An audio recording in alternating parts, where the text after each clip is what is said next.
I'm pretty sure you've all at least heard of the Democratic Party during these last couple of rambunctious weeks. I mean, we all know that they advocate for equalitarianism, social equality, more power to local government, and progressivism. But did you know that wasn't always the case?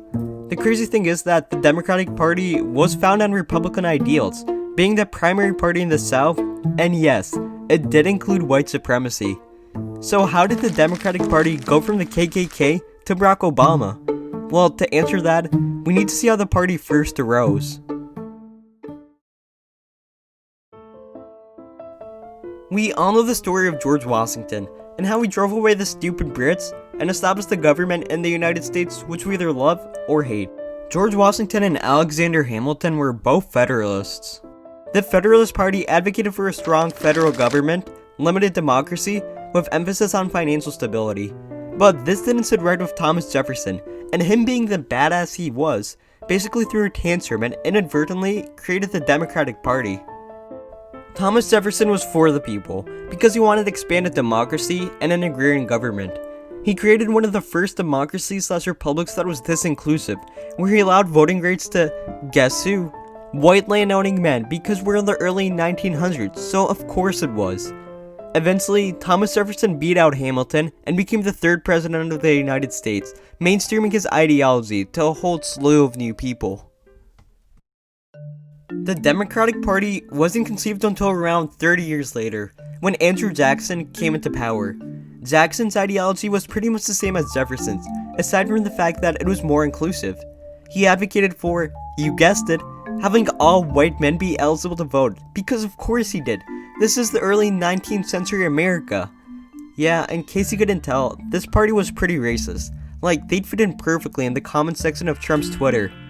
However, to his credit, this was the most open democracy in the world at the time, which really opens your eyes to how the world used to run back then.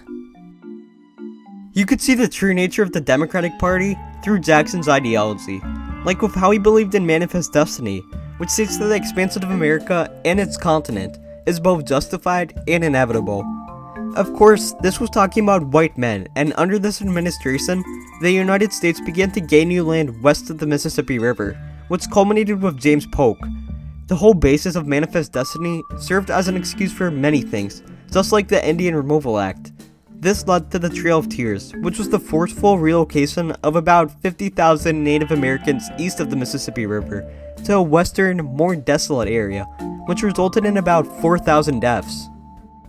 Because of Jackson's ideology, he was pretty stubborn, as he vetoed a majority of the bills while in Congress, because he wanted the federal government to have less power, and none of the bills aligned with that. This led to his critics calling him and drawing him as a jackass.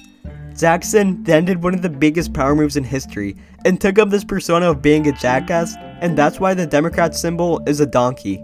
So I guess this finally confirms that all Democrats are in fact jackasses. During this time, I'm guessing you could tell where the majority of the Democrats' votes came from: the South. The South was pro-slavery, in favor of its expansion, while the North was against it. When Abraham Lincoln of the Northern Republican Party won and promised to abolish slavery, the South seceded and sparked the Civil War, which the Union, aka the North, ended up winning, and thus abolished slavery. In the South, white Southerners wanted to maintain supremacy over former slaves, and the Democrats became basically a thirsty man on a female's Twitch stream and started simming over them and promised to limit federal government intervention on black citizens. The Democratic Party became the only party in the South because the suppression of African Americans aligned with the belief of white Southerners. Democrats constantly won in state and local offices, which led to the abuse of the rights of black citizens. This did in fact lead to groups such as the KKK coming into power, which is kind of ironic because in the present day, the Democrats are against them, while the Republicans are more lenient towards them. The first movie to be screened in the White House under Woodrow Wilson was a KKK film called Birth of a Nation. This movie heroized the KKK and reinvigorated their popularity, leading to the eventual peak of the Klan, which was as high as 8 million. Again, American history is not pretty.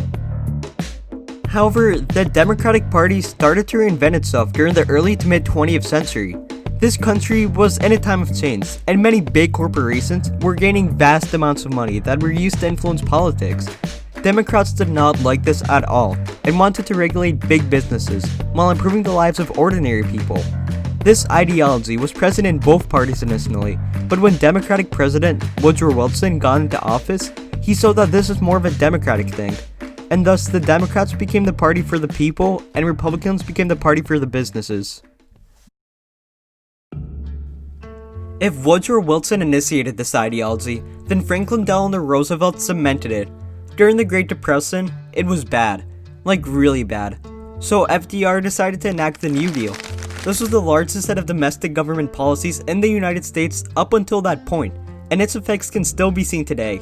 He guaranteed a standard of living, Social Security, a living wage for the elderly and disabled, the Federal Deposit Insurance Corporation, and got the economy out of a recession.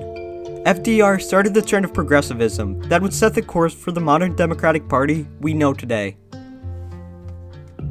Even though everything seemed to be going well for the Democratic Party, race was still an issue of division. Many Democratic states were either anti-segregation, pro-segregation, or just willing to look the other way. As the Democratic Party started to get more and more progressive, an effect of this was they slowly started to lose their southern voters. When the Anti-Segregation Act was being voted for, then a majority of northern Democratic states voted for it, but basically the entirety of southern Democratic states voted against it. Slowly but surely, southern states started to turn Republican, not only because of segregation, but also because they were against the liberal values the Democrats possessed. Initially, the Democratic color was actually red, due to how close their liberal values were to communism. I mean, yes, of course, because all Democrats are actually Stalin himself. However, in the 2000 presidential election, the Democrats fully adopted the color blue due to popularity. With the loss of the southern states to the Republican Party, they in turn lost a bunch of white voters. This led to a period in which Democrats lost multiple elections in succession. But the Democrats have been making a huge comeback lately. Because of their policies, they've been attracting many minorities, and in recent years, they've been helping them win elections. Not only do they possess almost all African American voters, but Hispanic voters have done a huge part in helping the Democrats rise to power. In recent years, the United States has become a more diverse country, and thus has led to more democratic success. The future of the party is uncertain, but if there's one thing we can be sure of, is that minorities will play a huge role in the party. If you think that nobody can ever change, just look at the Democratic Party.